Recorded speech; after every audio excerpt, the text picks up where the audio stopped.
up, y'all? It's your girl Sakina, and I'm back with another review. This is my review for Married at First Sight. This is season 14, episode 11. I know y'all been looking for me, and I did not put out an episode or a review for last week's episode. But you know what, y'all?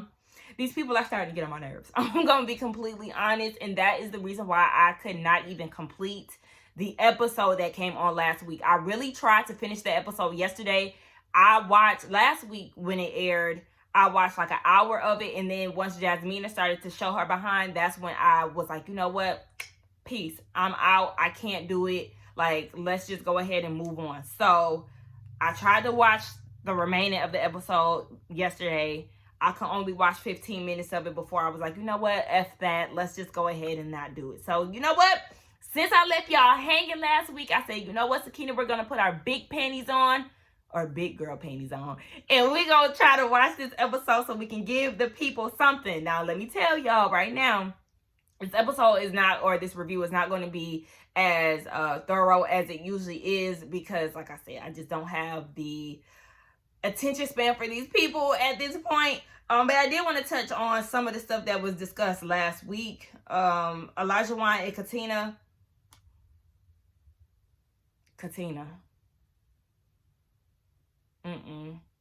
Olajuwon just seems very fuckless when it comes down to you and you expressing yourself. You said that he did point out a lot of your insecurities, and the way that he was looking like he didn't give a damn about none of that shit. And it's unfortunate because that is your husband, and we know that you do have an abusive or a verbally abusive past. And I don't think that this would be the relationship for you to continue on because the communication or the way that he communicates with you is not always favorable. And let me tell y'all something, because a lot of y'all tried to get in my comments and come for me last week. Let me tell y'all, just because I agree with something that Olajuwon says, it doesn't take away from the other things that I was against.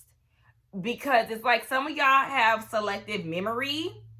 I think somebody came in the comments and said something like, how dare I try to come for Katina or something like that. But it's like, oh, y'all complaining about this in the comments, but y'all must have missed when I said the same thing that y'all complaining about in the comments. Like, it's giving selective memory, because I also did say that his tone was messed up. I also did say that he has high expectations and his expectations aren't realistic for the wife that he has.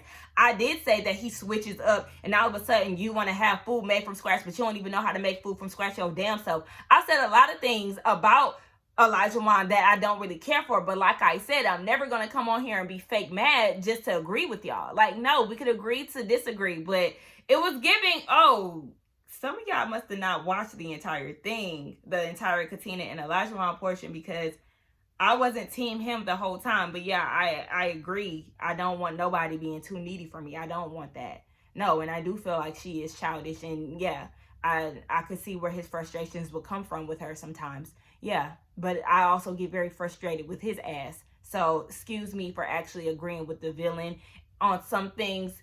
It upsets some people. But like I said, we could agree to disagree. I do love y'all. And again, I'm never going to be fake mad just so y'all could like what I said.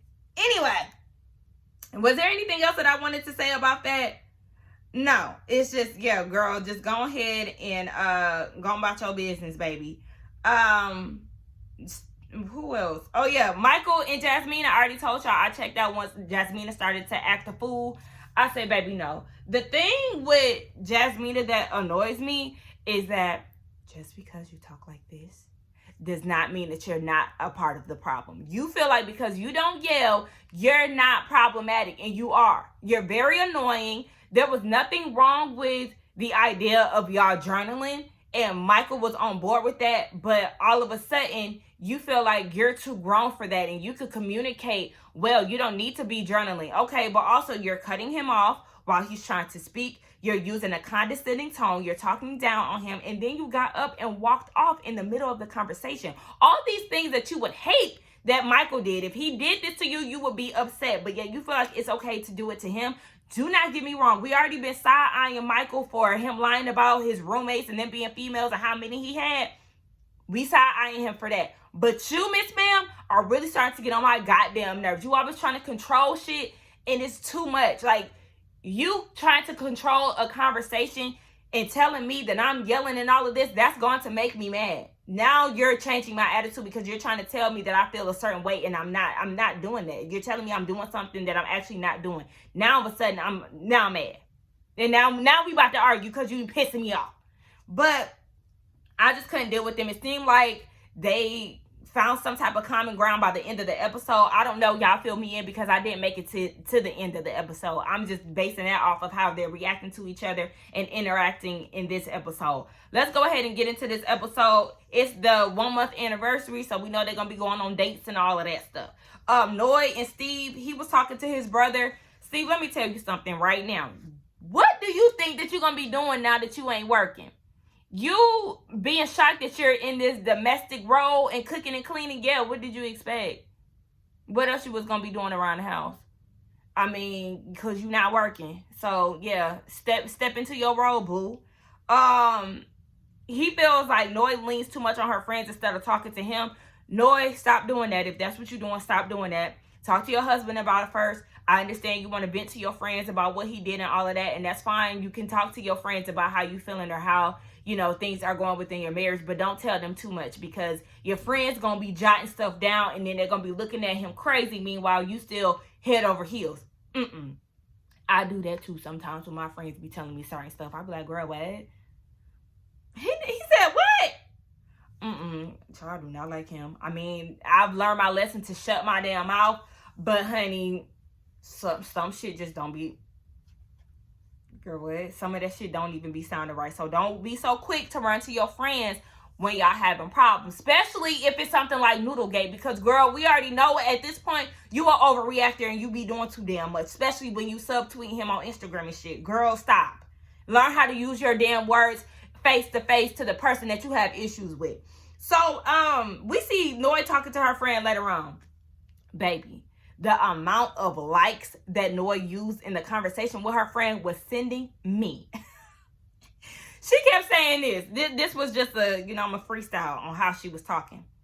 Yeah, so like I was trying to figure out like what are we gonna do in our situation? Like he's not financially stable, and I don't want to be in a relationship like that. Like, you know, I just feel like we need to have a conversation about that. Like, what do you plan to do? Like, what are you going to get a job? Like, you know, what is this? Because I just got to figure out, like, what are we going to do? Y'all know how many times I use like in that sentence. I use like more than anything else. And when people do stuff like that, it really brings attention to, like, it just makes my antennas go up. Like, it's too many likes being used in this sentence, boo. I can't hear nothing else but like, and it's sending me. It's used as a filler word, and baby, ooh, I couldn't have a conversation with you. Anyway, I just had to get that off my chest. Noy, you said it again, that you didn't sign up to be the breadwinner. And that phrase is really starting to bug me, because why not? There's nothing wrong with a woman being the breadwinner. And if you just trying to be saved out of your studio apartment, then just say that. Because that's what it's giving me. You, as somebody who is using your upbringing as a reason why you want to be financially stable, it doesn't make sense to me why you would not want to be your own breadwinner. You're putting your finances and your fate into somebody else, and that does not sit well with me, especially because you're constantly using your upbringing as a reason why you want to be financially stable. It just does. Why wouldn't you want to be your own breadwinner? It don't sound like it would be an issue for Steve for you to be the breadwinner. Don't seem like you got a husband that will make that out to be an issue. So why not be the one that's bringing? Why are you leaning on Steve to come and save you? That's what it sounds like to me. It sounds like you're not coming to save me. So now all of this is put on me. I understand partnership and y'all being financially stable together. I understand why you would want that. But the way that you word that phrase, you saying that you didn't sign up to be the breadwinner, that is so alarming to me. Because why not? You said that you don't want to be broke, basically. You don't ever want to be poor again. So you would think that you would already have that mindset, that hustle mentality, to make sure that you would never have to do that again. Not even hustle mentality, but let that be your motivation to make sure that you're living well beyond your means. It's giving me I got married so I can get up out the hood. That's just what it seems like to me. Later on, we see them on their anniversary date, and Chada said, I need to go ahead and get me some sushi because it looks so good. I was like, oh, is he dipping it? And the soy sauce just made me want a piece. But Steve, baby, go ahead and give her a layout, a breakdown of your finances, what it looks like when you do freelance and work and stuff like that, because I'm tired of y'all having this conversation, and it seems like at this point you are just leaving her hanging and not giving her any type of reassurance with your finances. I'm sick of y'all talking about this shit. When is the budget episode coming up? Because I'm tired of this. Anyway, because at this point, y'all are 30 days within the marriage, and she should know a little something about your finances by now. Shit, I was giving you a break. But at this point, it's been 4 weeks compared to 2 when I was last going off on the people. Anyway, Mark and Lindsey. What I had to say about them? Yeah, Mark, his job said, baby, go ahead and finish this show out, and then you can come back after filming. He's concerned because he don't know how Lindsey gonna take that, because she don't like his job. She don't like how far it is, how much money he makes. And remember, she aired him out in the bathroom and said that he makes $60K a year. And I said, Mark, since your job then fired you basically or laid you off, can you send me the links to where I can put a job application in? Because I would love to be giving out gym memberships for $60K a year. That sounds fine to me. I mean, it's not like Lindsey ass is living in a fucking mansion somewhere. Her ass is in a studio apartment. So like I said, I don't understand why she giving you grief about how much you make any damn way. Because how high off the hog are you living? Miss Studio apartment? What? And I don't give a damn how expensive Boston is. If you claim to be living this nice life that has awarded you all these amenities and all of that, then girl, why ain't your apartment bigger than what it is? Why you don't got a door to your room? Why you ain't got a headboard to that bed? It don't make sense. But I'm going off on her again, and I already went off about that last week or last time I reviewed this show. She told him, like, look, I'd rather you have a job that fulfills you more than you just trying to scatter and go find you a job. But he was like, no, I just need to be working. And I feel Lindsey when, you know, she's basically feeling like she isn't a priority. I do understand that he needs to balance this whole thing out a little more. Be attentive to your wife because, yes, you are a part of this experience. But I'm also going to try to give him somewhat of a pass, or I don't want to say a pass, I'm going to extend him some grace because, baby, you did have to move out of your apartment. You had bed bugs in this apartment, and you were going through all of this during the honeymoon. You're now being basically laid off of work because they don't want to deal with you while you're filming this show. You have a lot going on right now in your personal life on top of being a part of this experiment. And then on top of that, your wife is aggy as hell. So you have a lot of obstacles that you have to overcome. But sir, you are going to have to be present in this situation. But Lindsey, I'm sick of you. You too in your feelings, and you're too thirsty for validation. Either you gonna do something from the kindness of your heart or don't do it, because I'm sick of you. And like I said, I don't want Mark to accept any more help from this bitch, because she's one of those people that are penciling it down for a rainy day, and you make her mad, she's gonna go off and throw it all in your face. So later on we see that Chris makes a cameo. Okay, I'm better off seeing him compared to the cunt. I don't want to see no more of the cunt. I could see Chris all day. Hey Chris, I hope you out there dating and still doing your thing. So apparently Lindsey apologized the day after the bowling, but since you still never told him what you said, I can guarantee that. I can't wait to see the reunion and his reaction when he hears what she says about him behind closed doors. Anyway,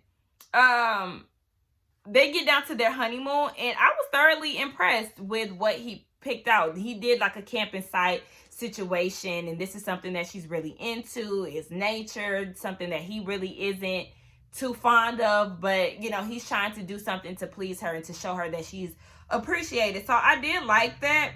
I didn't like how he got emotional, and I'm only saying this because we already know how she treats him behind closed doors. But he got emotional about her life and what she's went through, and he said that he'll always protect her. And I said, well, she didn't protect you. All you got to do is say something that she doesn't like, and she gonna air all your shit out. So Just know that she's not going to give you the same energy the moment that you say something that she doesn't like. He said that he's going to try to be more open-minded with her, and I said, okay. Moving on to Katina and Elijah Wan. Let me get this off my chest. Katina, I am beyond sick of that fucking wig. Okay? It's like you don't even try to put any effort behind the wig. At this point, you sleep in it and then you wake up and go about your business. That fucking wig be all over your head, and the fact that you don't try to comb it down bothers me. It bothers me to no end. You went to that anniversary dinner and that wig was all over your head. You went to the group dinner and that wig was all over your head. You sitting in the house and that wig all over your damn head. Why? Do you not know how to do your real hair? Why didn't you get some braids? At least with braids, you can switch it up. This tired ass wig is making me tired. I'm tired of seeing it. I know America, I know the black girls of the world are tired of seeing that wig. And we say this respectfully. Burn that shit. Anyway, I've seen worse wigs. Don't get me wrong. It's just the fact that you don't be combing it down, and then we can see the fact that it's a wig. Baby, it's lifting, okay? It's lifting. Did you get it sewn in? Because at this point, I'm convinced you have yet to take it off. You got to sleep with that wig on. Girl, please. At the end of every night, any wig that I come on camera with, no, that shit getting slapped off, whether a nigga is around or not. I'm a girl who, you gonna see me with my hair wrapped or in a bonnet, because I don't give a damn. I'm gonna be realistic. It look like her and Jasmina don't sleep with they scarves on their head. I think Jasmina did on their wedding day, but after that, where the scarves and bonnets went? I don't know. But yeah, like I said, burn that wig, girl. I'm sick of that shit. Katina was talking to her friend, and I really feel like Katina should have went to therapy instead of this show. Or at least before she went on this show, because of, the stuff that she was dealing with in the past. I feel like she needs to heal from that, and then she could be more present and vulnerable in this situation. Now, don't get me wrong. I wouldn't necessarily want to open up to Elijah Wan either, because again, he touches on her insecurities, and he's just very critical. He brings out her insecurities, and he's very critical, and I don't think she can handle it as much as she says that she can. Later on, we see that they go on their anniversary day. It's a boat ride, and she planned it, and I don't blame her for planning it. Hell, if you want to spend your day a certain way, then girl, go ahead and take it over. That way you won't be disappointed. So I wasn't mad at her doing that. Elijah Wan said that he wouldn't change anything about her. I said, you're lying. You're lying. You want her to cook, to clean, to make food from scratch, to do this and that. So you're lying. Moving on. Michael and Jasmina. Y'all, does Jasmina, does she really think that she's super involved in the marriage? Because I'm confused. Like, it just doesn't. It seems like Michael is way more vulnerable than she is. We know about his past and, the traumatic things that he's went through. He's even cried to her about it. It seems like he is way more vulnerable than she is. And I know she says that she can't get to that point until he's there. But I feel like he's there. So where are you? I don't know. That just puzzles me. I don't know. He makes a good little presentation for their anniversary. He makes a whole little layout. It was cute. They was going through their wedding pictures and all of that. It was cute. I'm a sucker for presentation as well, Jasmina. I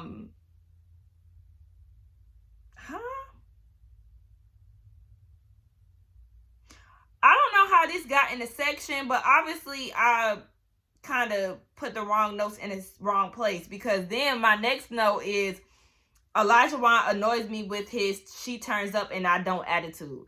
And yes, he does, because he did say that on their boat ride on their anniversary. Like, sir, did you forget that you are the one who also went to your bachelor party and showed your ass with the stripper and was saying how much you love strippers.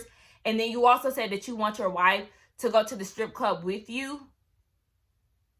It's not adding up. Like, you keep trying to act like you this homebody, and it's annoying me. Like, I don't know. Your actions at the bachelor party showed otherwise, but go off. Anyway, back to Jasmina and Michael. I did like the fact that Michael took it back to the basics where they got married. He had a nice little dinner there. While they were eating earlier that day, they wrote their vows down. They basically made a whole new vow to each other, and then they were going to share it with each other later on at dinner. And that's what they did. She vows to stop fighting with him. We'll see. Sometimes I do question if Jasmina can actually be vulnerable. I noticed that and that just could be because she's excited, but she did a lot of laughing. And I was like, you could take it a little serious, and that could be a nervous laugh or what, but I don't know. Sometimes I just question, does she know how to be vulnerable, especially because she had a lot of relationships that were out of town. You could be vulnerable over the phone, but I don't know how often she's seen these men and all of that. But for you to have out of town relationships and never really had a physical one that's in state, I don't know. Maybe she has an issue with being vulnerable. I don't know what y'all think. But they do seem to be happier, so we'll see how long this lasts. Now, later on, the group gets together, and Lindsey, she does some aggy ass shit. Like, you keep brushing this man's face and he's telling you to stop and you keep doing it. That will piss me off. I don't like being touched when somebody I don't like being touched. When somebody tell me stop, then I'm going to stop. My mom do little aggy shit like that. Hey, mom, because I know you're going to watch this. If I tell her, mom, stop touching me, she'll keep like doing something to poke me to get on my nerves. That irritated me. So I feel exactly where Mark is coming from. Get off me. I said don't touch me, and I meant that. For you get one of these. But I can't do that to my mama. But sometimes I be wanting to do it. I love you. Steve and Noy, they had sex. Lindsey, she's still harping on how Mark clocked out early. Elijah Wan questions whether or not him and Katina have a marital spark. Or marital marital chemistry. And I was like, okay. He already said he don't really know if she's woman enough, so that doesn't shock me. But it was kind of throwing me and the rest of the group off, like, okay, but where did this come from? So come to find out, he went through her phone earlier, and he seen something that he ain't like. So she like, okay, everybody is thrown off. She's thrown off. And I'm like, okay, why you decide to ambush her in front of everybody? He said that he did try to keep it cool and he tried to ignore it, but I guess over time he just couldn't do it anymore. But I need you to have more self-control, because you trying to hit her with a surprise at dinner. Meanwhile, she's sitting here saying all this nice shit about you, and then you go and say, oh yeah, you don't know if y'all can be more than just friends. Huh? Okay. So then, he asked her if she wants him to bring it up in front of everybody, and she was like, nah. So then in his confessional, the producers was like, okay, so if this was decision day, what would it be? And he said, baby, it's up in the air. It's always been up in the air, but this right here definitely makes me unsure. I said, okay. So I agree with her about him waiting to tell her this in private. Because my thing is, he felt like he wanted to be honest. And that's fine and dandy. You don't have to be fake, but you ain't got to air out how you feel in public. Because one thing about it, I know with me and my ex, when he would do something to piss me off, baby, the vibe is slick there. I'm pissed, but I ain't gonna show my ass because I don't want to act a damn fool in public. I'm gonna wait until we get alone to go off on your ass and tell you how I really feel about some shit. But you don't have to be fake, but you didn't have to blast her either, especially because she was just giving you your raggedy ass flowers. So, Well, she was basically saying that, you know, they're not perfect, but, you know, she was saying all these nice things about him, and then he gonna say that. Now they're arguing, and Lindsey chimes in, and she's basically trying to come to Katina's aid, but she's addressing her as this bitch. At this point, you're provoking her. You know she don't fuck with you. And you're using words like this bitch.